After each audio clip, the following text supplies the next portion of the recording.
Bien, estamos ahora con Víctor Andrés García Belaúnde, congresista por Acción Popular. Víctor Andrés, buenas noches. ¿Qué tal? Buenas noches. ¿Qué tal?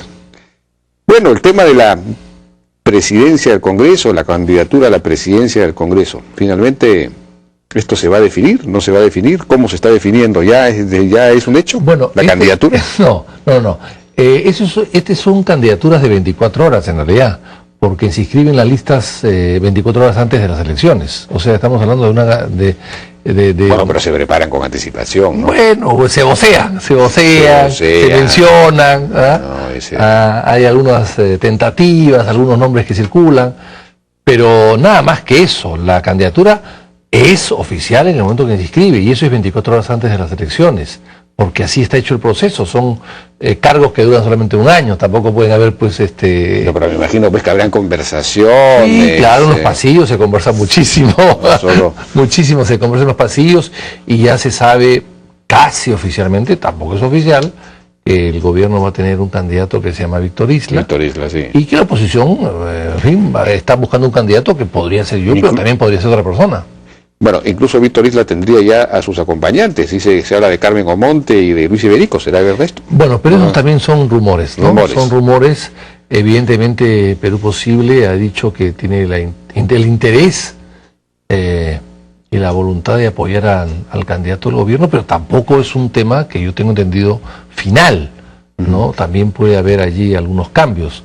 Entonces, bueno, todo eso ahora sí estamos entrando a una recta final, digamos. Ah, sí. Y bueno, pero de todos modos, digamos, los partidos de oposición, si se los puede llamar así, ¿van a presentar una candidatura? ¿Va a haber una candidatura alternativa a la de Víctor Isla? Yo creo que sí. No se le va a dejar el campo libre a Bogotá como fue hace un año, donde fue un candidato único y todos votaron por él, porque todos creíamos que había que fortalecer al partido de gobierno que recién llegaba, un partido muy nuevo, un gobierno muy nuevo, a gente con poca experiencia política, con poco oficio, y había que reforzarlos y ayudarlos. Pero claro, después de esta pésima experiencia de la mesa directiva que entró al Parlamento con un 40-45% de respaldo popular, y ahora tienen menos de 20, está en 10 o en 15, entonces ha habido pues demasiados problemas en la conducción, demasiados errores cometidos, y lógicamente hay una cierta decisión de presentar una alternativa, y probablemente pueda ser una alternativa inclusive ganadora. Y no hay, bueno, la argumentación del otro lado, del lado del gobierno, en fin, de los oficialistas, es que, o de los que sostienen la necesidad de que debe el gobierno tener su candidato o su presidente, es que el gobierno necesita tener a alguien de su confianza, alguien del partido de gobierno en la conducción del Congreso, por razones de gobernabilidad, en fin. Y frente a ese argumento... No, porque en el Perú, yo diría que desde el año 90 a la fecha, y desde el año 2000 inclusive, con más recientemente a la fecha, el gobierno de Paniagua, de Toledo y de García, y este actual, los partidos de gobierno no han tenido mayorías, y sin embargo se han manejado bien, haciendo alianzas, o inclusive... Pero siempre tuvieron salvo el último año del gobierno de Alan García, ¿no? Con Antero Flores. No, eso fue con Toledo. Con Toledo, sí, con Antero Flores. Pero siempre el presidente ha sido del partido de gobierno, pese a no tener mayoría. Así es, pero han hecho una serie de alianzas que eran alianzas de consenso. En este caso no ha habido muchas alianzas de consenso, porque el gobierno tiene pocos interlocutores para dialogar. Quieren un poco imponer un candidato. En primer lugar. En segundo lugar, el tema de Antero Flores Arauz es una experiencia muy interesante, porque ganó las elecciones y fue el mejor Congreso, o las relaciones mejores entre el Congreso y el gobierno en época de Toledo, habiendo ganado Antero con la oposición y con el APRA atrás. Entonces ahí hay una larga experiencia. Y finalmente, yo creo que después de los golpes de Estado del año 68 y lo que ha habido inclusive el año 92, la clase política peruana está sumamente consciente y es madura y es responsable de que el Congreso tiene que ser el contrapeso, pero tampoco puede ser un obstáculo o un serrucho del gobierno en absoluto, sino que tiene que colaborar en lo que hay bueno para el país, y en el resto pues abstenerse o oponerse. Bueno, porque efectivamente la experiencia histórica del Perú indica que cuando el presidente de la República no tiene mayoría en el Congreso, lo que sobreviene es un golpe de Estado. Ocurrió, tú has mencionado Sí. el 63, el 92, El 68. perdón, el 68, el 92, pero también el 48, Claro, sí. y podemos remontarnos un poco más atrás todavía. Bueno, para firmar el contrato Grace, Cáceres cerró el Congreso, o votó unos congresistas y llamó elecciones, porque en esa época había tercios. El Congreso se renovaba por tercios, entonces al tercio lo sacó y puso a otro tercio y aprobó el contrato Grace con Cáceres de presidente. O sea, la historia es muy larga. Pero eso ha cambiado. Pero mucho eso ha ya. cambiado en la última década, efectivamente. Yo no sé por qué, ¿para qué se Yo debería? creo que todos hemos aprendido, todos hemos madurado. La democracia peruana, que es más antigua que la española, que la griega, que la portuguesa, probablemente que la alemana también, etcétera. Pero nunca duramos más de 10 o 12 años. Es una continuos. democracia que, a pesar de ser más antigua, es frágil y es débil, pero está aprendiendo. Y en los últimos 10 o 15 años se ha aprendido mucho. Bueno, quizás no hay esa división ideológica tan fuerte como había antes, ¿no? Ahora hay un consenso mucho más grande en torno a la economía y mercado, por ejemplo, y en torno a la propia democracia. O sea, la derecha y el centro están copados de candidatos. En cambio, la izquierda siempre tiene ahora un solo candidato, cuando hace 15 o 20 años era justamente al revés. Había 8 candidatos de izquierda y 1 y 2 del centro de la derecha. Ahora no es así, es justo al revés. Eso también ha ayudado bastante, efectivamente. Pero ahora hay una situación complicada. El gobierno está, digamos, tratando de cambiar su estrategia en relación al tema de Conga.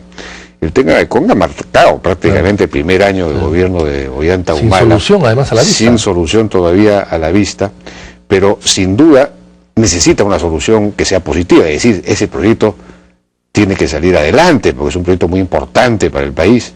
Y para Cajamarca también, y para los propios campesinos, porque lo que están, ese es un proyecto que ni siquiera va a comenzar como minas, sino como reservorios. Van a comenzar construyendo reservorios.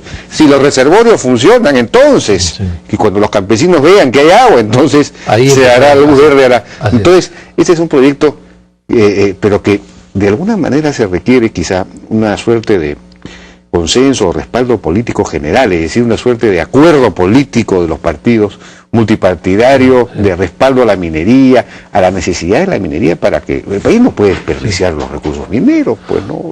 No. Pero ahí cómo podría ayudar un presidente, no sé. Bueno, pues es un problema de muchos, ¿no? De muchos conflictos. Bueno, primero no diciendo sí señor, sino pidiendo el diálogo. Nosotros hemos pedido el diálogo en el Parlamento desde el primer momento. Y el gobierno dijo, Conga va sí o sí. Ese solo pronunciamiento en forma adelantada y antes de pasar el conflicto, cuando eso se dice en todo caso fue un error claro, que le ha quitado poco margen al gobierno para jugar, porque si el gobierno antes de empezar el conflicto dice Conga sí va y va de todas maneras, ¿qué negocia después? No hay nada que negociar. O sea, ahí hubo un error de estrategia y de política que si se hubiese empezado a negociar, eso podría decirse después y con mayor respaldo. Entonces yo creo que eso ha condicionado un poco los problemas y han exacerbado un poco los ánimos. Pero yo creo que el gobierno tiene que negociar. Ahora, para el gobierno es muy complicado negociar cuando tuvo una posición maximalista del primer momento, como la tiene también las autoridades locales. Entonces, por eso es que han tenido que ir 2 ilustres sacerdotes a acercar posiciones. Pero al mismo tiempo el gobierno, luego de eso, digamos, convocó un peritaje y luego le ha impuesto a la empresa un conjunto de condiciones que la empresa ha aceptado y que, bueno, para comenzar el tema de los reservorios, el agua va primero y todo esto es una novedad. Entonces, eso habría sido probablemente el producto de un diálogo, pero ya el diálogo casi no tiene objeto, porque ya se consiguió lo que se habría, salvo que, ¿me entiendes? Es decir, es que es un tema muy complejo.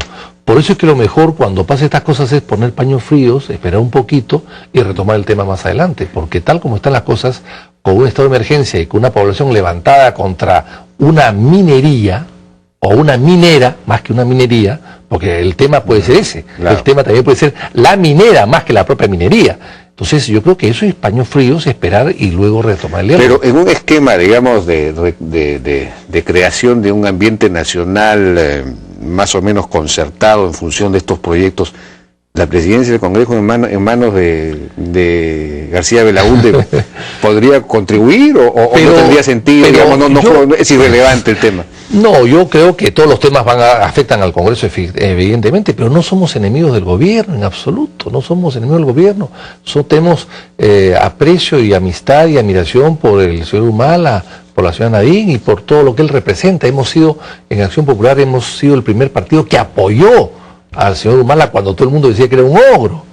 No, pero ahora resulta que se van a aliar precisamente con algunos de los anticonga. Es decir, pero eso no está decidido, es una propuesta, y en todo caso, no está decidido y no sé si se haga, pero en todo caso es simplemente para compartir oficinas, asesores y para tener sitio en las comisiones, porque de la otra manera, sin bancada, eres casi un matrimonio de conveniencia, digamos. Bueno, digamos de compartimiento de una cohabitación para poder compartir de acuerdo al reglamento lo que el Congreso te exige, una bancada para poder participar como titular en comisiones, en proyectos de ley, etcétera. Si no, ni siquiera puedes presentar un proyecto de ley solo, si no es a través de una bancada. Acción Popular en este momento no podría. ¿Cuántos tienen? 5. Son 5, necesitamos uno más.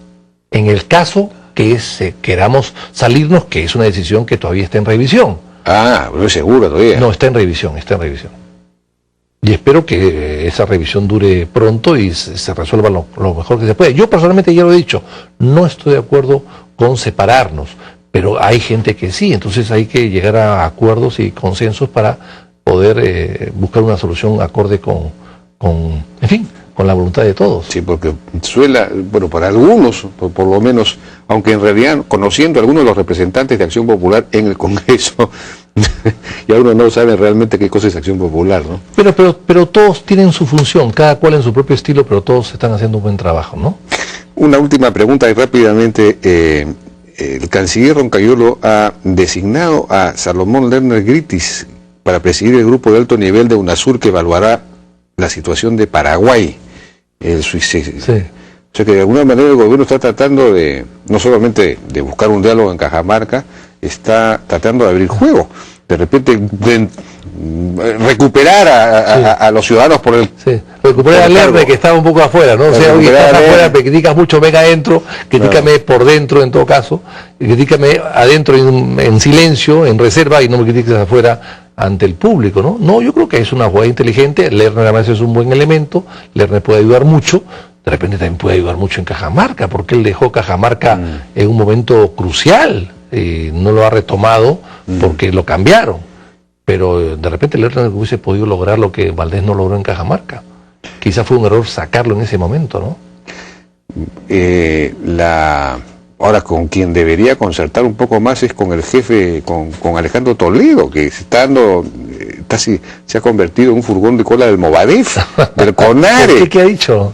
Ha exigido desde Huancavelica, no sé desde dónde, que el gobierno ha dicho por lo menos tendría que dar un aumento de 30% a los maestros, a los policías, a los militares, a todo el mundo, a todo el Estado, ahora en 28 de julio. Sí, entonces, yo creo que tiene que haber un aumento a los maestros, a los policías, eso sí, no sé, no conozco las finanzas y no sé si sea mucho 30% o poco, suena mucho, pero en todo caso yo creo que el gobierno tiene que, o sea, el problema es el siguiente. Pero los maestros, digamos, tienes que darles un aumento, por supuesto, pero esto tiene que estar en el marco de la carrera pública magisterial, porque si es una cosa plana, destruye el incentivo que significa. Claro que sí, tiene que ser bajo ciertas formalidades y requisitos, estamos de acuerdo con eso. Pero en un país donde se habla tanto de bonanza, de dinero, de inversiones, de que seguimos creciendo, bueno, pues es como estar en la vía expresa de aquí a cerca, donde tú estás en un carril que no avanza y ves que los dos del costado siguen avanzando. Claro. Te desesperas y quieres salirte rápidamente y chocar. Entonces, eso es lo que está pasando. O sea, si estamos todos avanzando tanto, ¿por qué no avanzamos nosotros también? Eso es lo que dicen los maestros y dice mucha gente. Si se para Conga, ya no vamos a avanzar mucho. Eso debería ser, bueno, a cambio de un aumento, pero con una baja. Ahí está. Esa es la palabra. Bueno, Víctor Andrés. Muchas gracias. Muchas gracias por su participación en la hora N. Vamos a una pausa y regresamos ahora con Susana Silva Hasenberg, y el secretaria ejecutiva de la Comisión de Alto Nivel Anticorrupción, para conversar acerca de qué se está haciendo en ese terreno. Acaba de salir una encuesta importante sobre ese asunto.